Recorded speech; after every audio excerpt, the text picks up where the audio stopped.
Alright, my name's Marc, that's Noah, and we're going to teach you how to build a computer.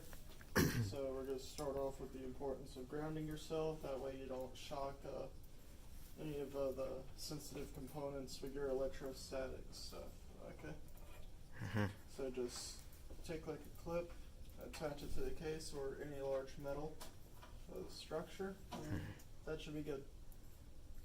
When building a computer, you want to make sure you have everything first, such as your screws, motherboard, processor, fan, processor, power supply, graphics card, and everything else you might need for the computer. Like RAM? And RAM, yes. So you want to prepare your kitchen, make sure everything's where it needs to be. Make sure you have it all. Alright, so first we're going to start by installing the power supply. Make sure you're not grounded while doing that. Yep. Why? Because, well, in case anything bad happens with the power supply wanting to shock you, you don't have a place for the electricity to travel through you to the big old metal surface. So this is our power supply.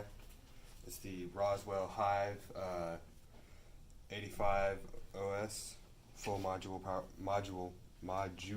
power supply.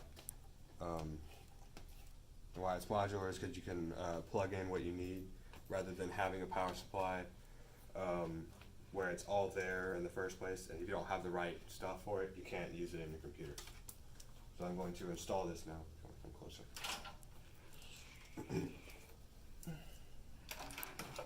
You're installing it upside down. Make sure the fan goes out the Bottom. if there's a vent there. What's great about this? We can edit this. So first, you gotta find your screws for the power supply and your screwdriver, obviously. There should be about 4 screws for a power supply, usually. Make sure you have them all in there. You can do it with 2, not suggested, they could fall out.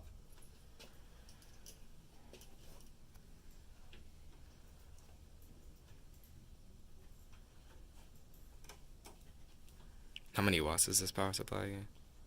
This power supply is 850 watts.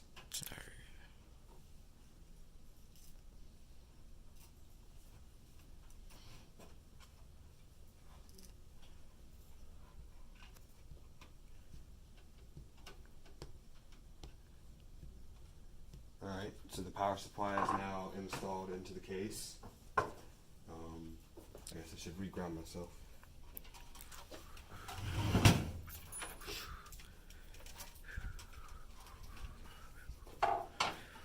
And just kind of route the cables through the back, that way we can keep it all nice and managed.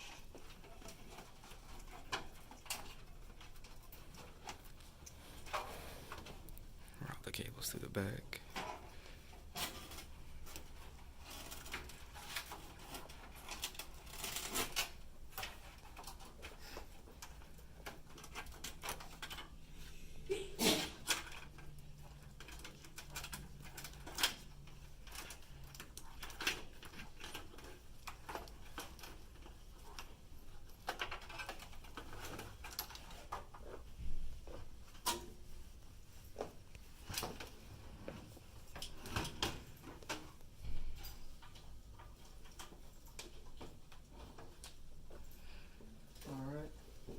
We're going to install the motherboard.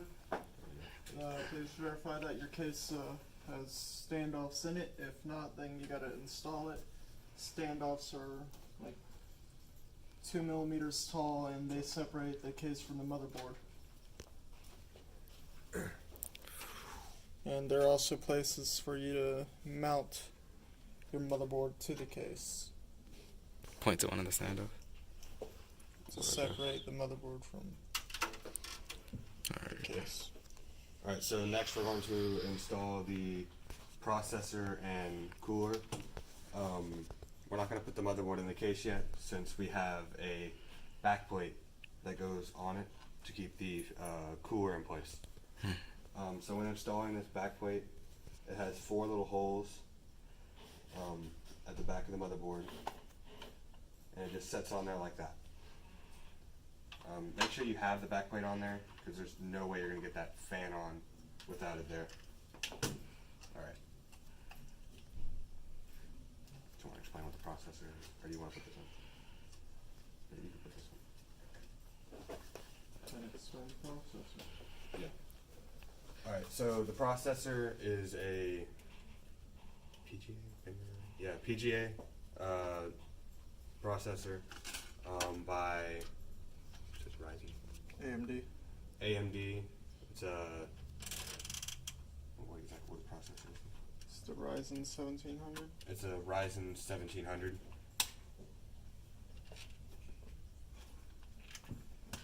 When installing your processor, for long periods of time, unless you're going to make a video like this, where people are going to be pulling it in and out, you're going to want to put on thermal paste. Let's go ahead and do it for demonstration purposes. But we're going to do it for demonstration purposes. How'd you put the processor inside there so easily? With pin grade array, it's especially with AMD, it's 0 insertion force, so you just put it on and close the clamp. With Intel, you do require with Intel and LGA type configurations, you do require a little bit of force So why do we put thermal paste on there? to allow the heat to go from the internal heat spreader to this heat spreader on the heat sink that can then transfer the heat to the air via the fan. And install this. This is our fan.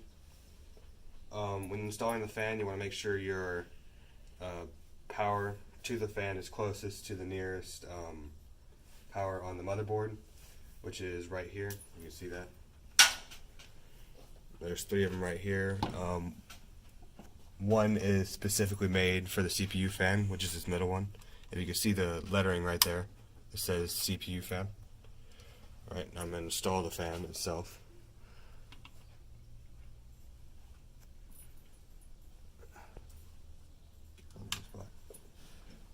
Alright, so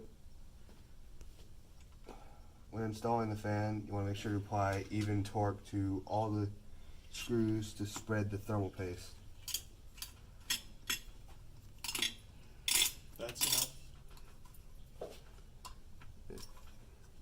Make sure it's all lined up properly. I can get everything on here.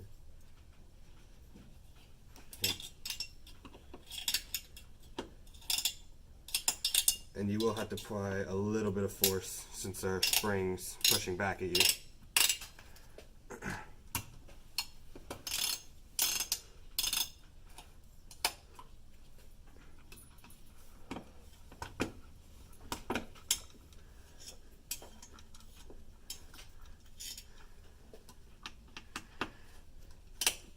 Like I said, spread it out evenly.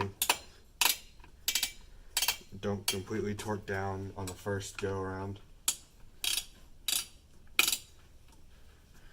Just keep going around until they're tight and won't move anymore. Alright. That one's not moving. Alright, so now that the processor and fan are installed, we're going to place the motherboard into the case.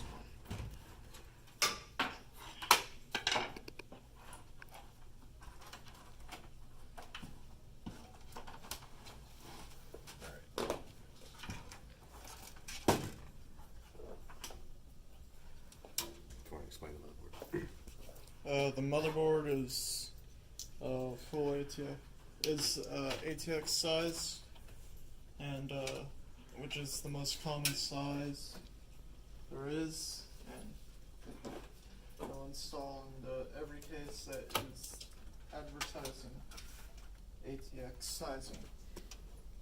Alright, so when installing the motherboard, you want to make sure there are no cables in the way that are causing it not to install properly. I actually just found one, which is this little fan right here. It's right in the way to where I can't install the motherboard itself. Make sure they're sitting. Make sure the motherboard is sitting on the standoff that we had put in earlier. And line up the I/O plate with the hole in the case for the I/O. Yep. Another good thing to have is a little red solo cup. It can hold all your little screws and everything, so you're not losing it. Because when they fall on the ground, they are highly annoying to try and find. Alright. So when installing the motherboard, you'll do the exact same thing, just like you did with the fan. Torque it down evenly in like a star pattern. Try not to do it right near each other. So like, I just went from the corner to the middle, and now I'm going to this corner, which is hardest to get to. This is awesome. Gotta find the hole. There we go.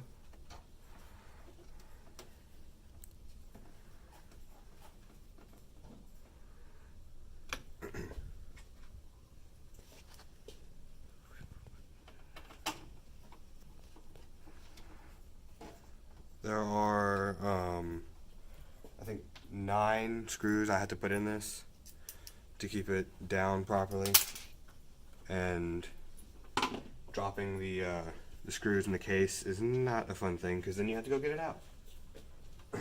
An easy way to do that is to get a magnet on the end of a little hole to get the screw out, but since we don't have that, you just shake the case around a little bit and it should fall right on out.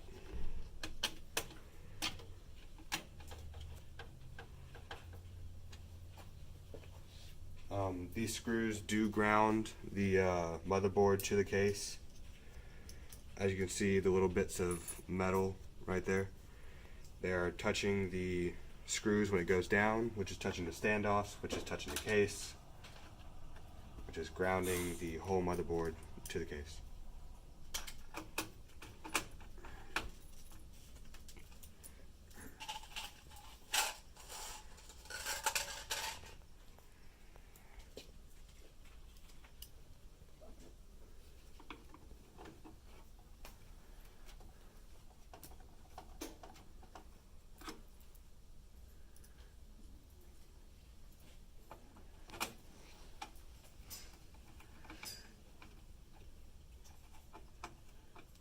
When installing your motherboard with the screws, you want to make sure the screws go in properly, or they're just going to cause you to strip the standoffs, which is one problem I'm facing right now. Alright.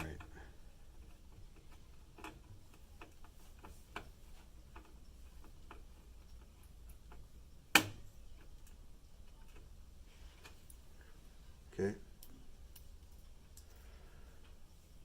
So after you put in all 9 screws, we're ready to plug in the power supply to the motherboard to test and see if your computer will start.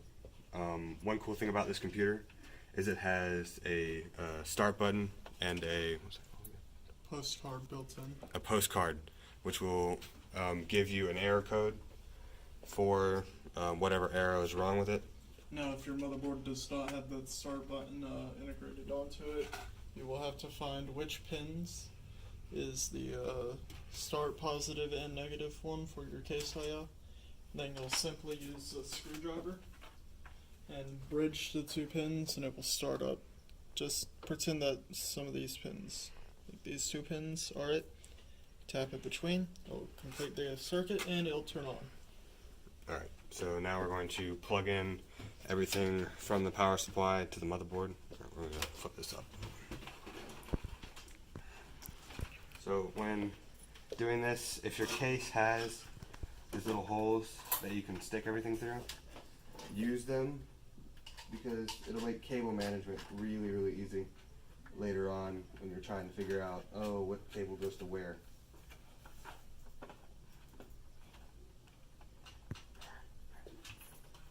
So if you want to come around so you can see all the cable. cables I'm plugging in at the moment. So for now, the only thing we need to plug in is the 24-pin main power connector and a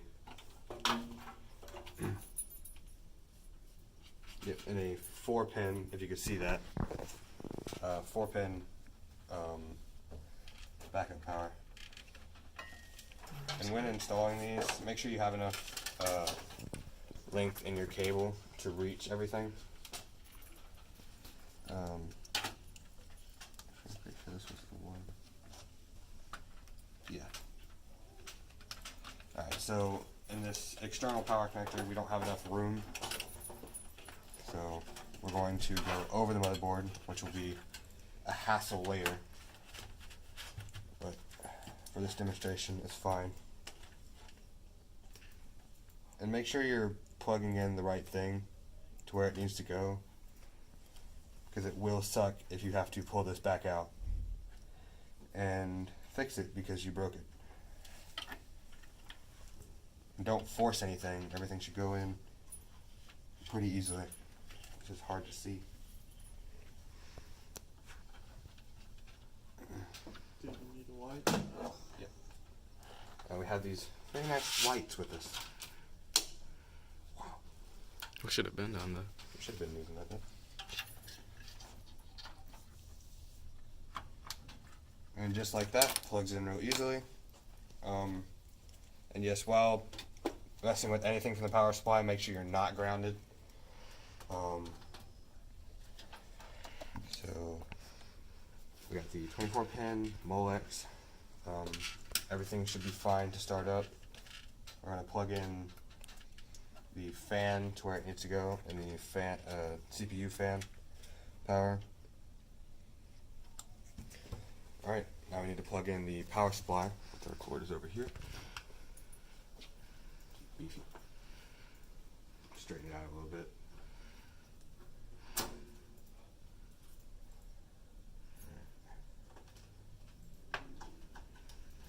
Make sure the switch is in the off position.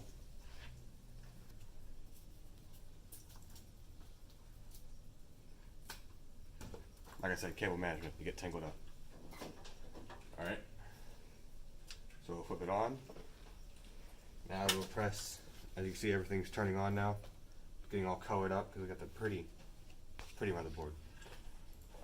Hit the start button.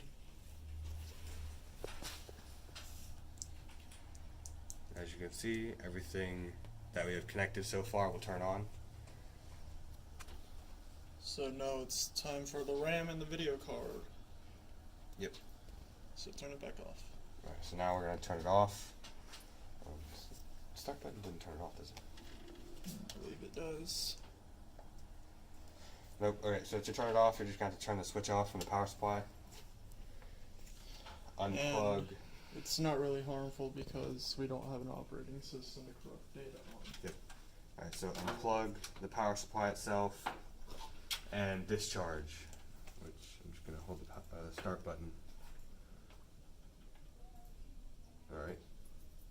That should be enough. Everything is now discharged. We can start adding our RAM, graphics card, and everything else.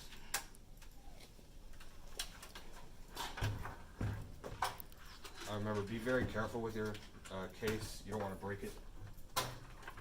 And whoever bought it for you can be really mad if you break it. All right. This is our RAM. We got the Trident Z RGB, which is DDR4. Yep. DDR4 RAM. It's a little bit faster than DDR3, right? Yeah. Yeah, DDR4 is just a little bit faster than DDR3. It's also 8 gigs a stick, and we have 2 sticks, making it 16 gig kit. Alright, so you want to make sure you're grounded for this.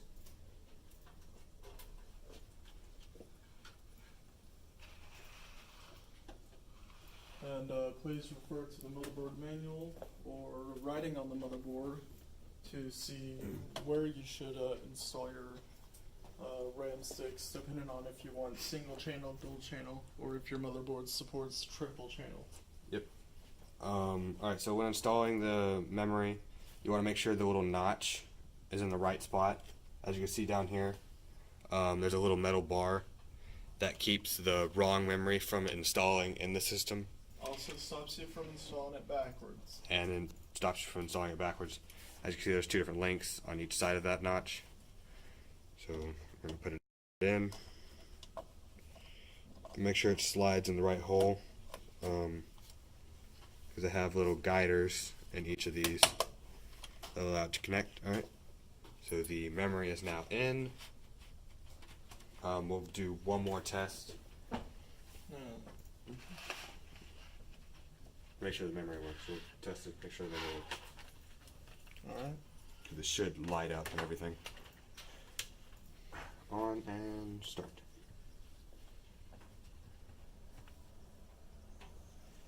Make sure it's plugged in properly. Alright, so it works perfectly. It's plugged in. The lights are on. It's amazing. And we turn it off. Unplug the system. And discharge again. Alright. To discharge, you'll want to hold the power button or our little start button on the motherboard for about 5 seconds. Should be fine. Next we're going to install the graphics card. Don't you want to also try your other stick of RAM? I was going to do that after we get it on so we can detect the RAM.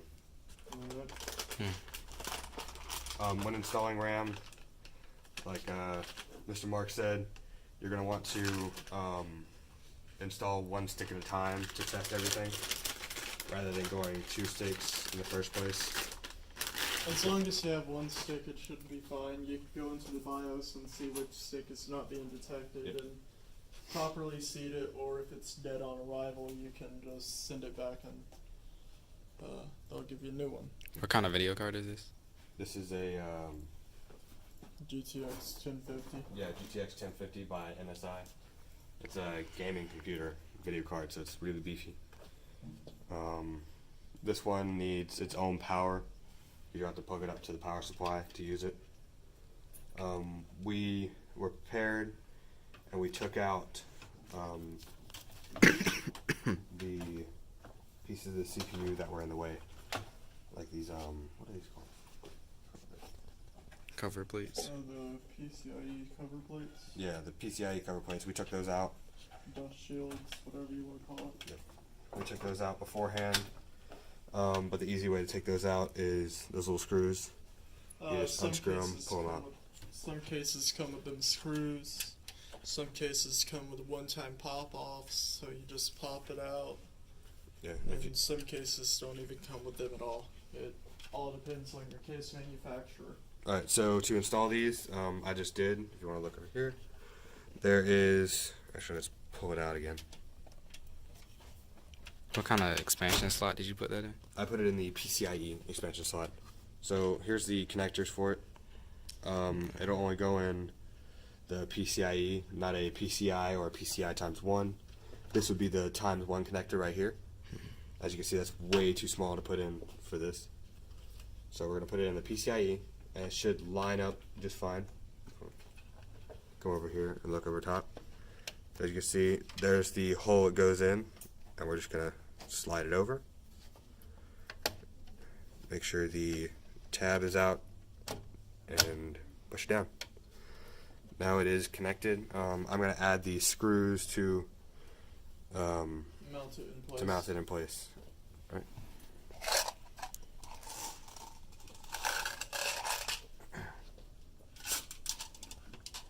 And make sure you're grounded when touching any of the components except for the power supply.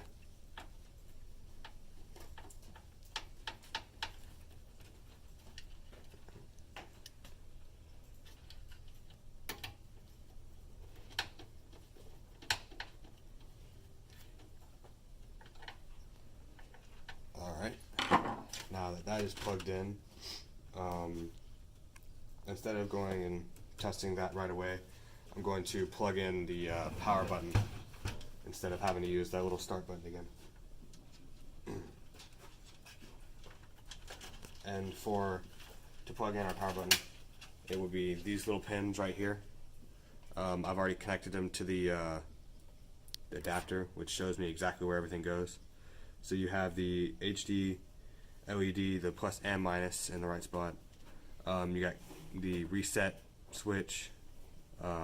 There's the ground and power, and then the P LED. You're just gonna stick that through the back of the machine, closest to where The pin. Sorry. where the pins are at. And please refer to your motherboard manual if you do not have that little easy connector to see it, or if your motherboard has really small writing and you can read it. Alright, so that is the connector right there. The 4 little pins beside it are, let's thing closer down. So the 4 little pins right here are for your speaker, but these pins are for your power, the power switch, reset switch, anything you might need. Make sure this is all in the right spot. As you can see, there's 7 holes, or no, there's 9 holes, and one of them is not. And there's 1 pin missing. So if you put that in the wrong spot, you could bend the pin by putting it in like that. So Yeah, just don't force it, you'll be fine. yep, and it should just go in real easily like that. Alright, so we'll plug in the computer. Aren't you forgetting the power for the graphics card? Oh, look, even I can forget things. So this graphics card has a power slot that it needs, since it is so big and powerful. You're going to want to grab your PCIe power connector. Some of them say it on there. Usually it's just a 6-pin or 6 pin. But there is an attachment for 8-pin because not all graphics cards are the same and built alike. Yep. And As for some of these more legacy cards, you can see that they don't take up enough power to need one, so sometimes you won't need it depending on what kind of expansion card, like if you put in a network card or a sound card or a screen capture card or any other card there is. so when installing this, try not to break your video card in half. Just a little bit of force is needed to push it in properly. So next we'll plug it in. You could install your RAM right now, or you could wait. Actually, there's one thing we did forget. Hard drive. Alright. Yeah, So- but that's not needed in order to access the BIOS to verify all parts are working. And we'll do the RAM later. So plug it in, switch it on, and then since I plugged in the power switch, I'll use it. One little click. It should be working just fine. So Go everything- ahead and attach the video output to the monitor. Yep, everything plugs. Everything turns on just fine. Now we have to attach the video output. A lot of computers use VGA. Ours uses a DVI cable. Not many computers use VGA anymore. Right now it's HDMI and DisplayPort. Older computers use VGA then. There are many different types of video format cables and all, like whatever you would call them. So just make sure your graphics card will have the right one for your monitor and you will have the right cable. Yep, and make sure you have the right cable for this. This is a DVI-D cable. If you try to use a DVI-A, it won't fit in there properly since it is made specifically for a DVI-D. And, that graphics card supports DVI-I, but we don't have that cable, so we're just gonna go with the lack of certain functionality and use DVI-D. Alright, so the video card is working. We can see that everything is there. Alright, we'll need a keyboard to go on any further. Yep.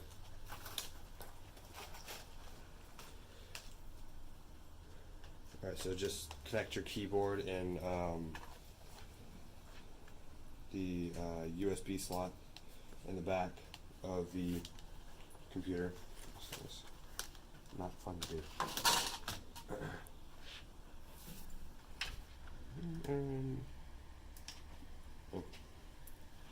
Alright, so we're going to go to the BIOS. So the screen should be F1. Yep, alright. So now that we've got everything put in properly, everything's on. Now we can check for the memory using just the keyboard, which should be in your main, and you'll see it right here. The brand of processor we have, the amount of memory. This is showing it in megabytes, but that is 8 gigabytes of RAM. Alright, so next we're going to install the hard drive. And the other stick of RAM at the same time. And the other stick of RAM at the same time. Alright, so you're going to turn it off. Just hold the power button for a second, let go. Turn it off again from the power supply. Unplug the power supply. Discharge by holding the power switch for about just a few seconds. Alright. So next we're going to install our hard drive. This is a SATA hard drive. What kind of hard drive is it? SATA hard drive. It's just one of the ones we had laying around. Luckily it's a little bit newer, so it's not going to have any problems. To install these in the case, with this case mounting style, other cases have different mounting style, as if you'll have to screw it in and all, although this here is an easy slide in and... Slide in, click, done. Yep, Alright. the RAM.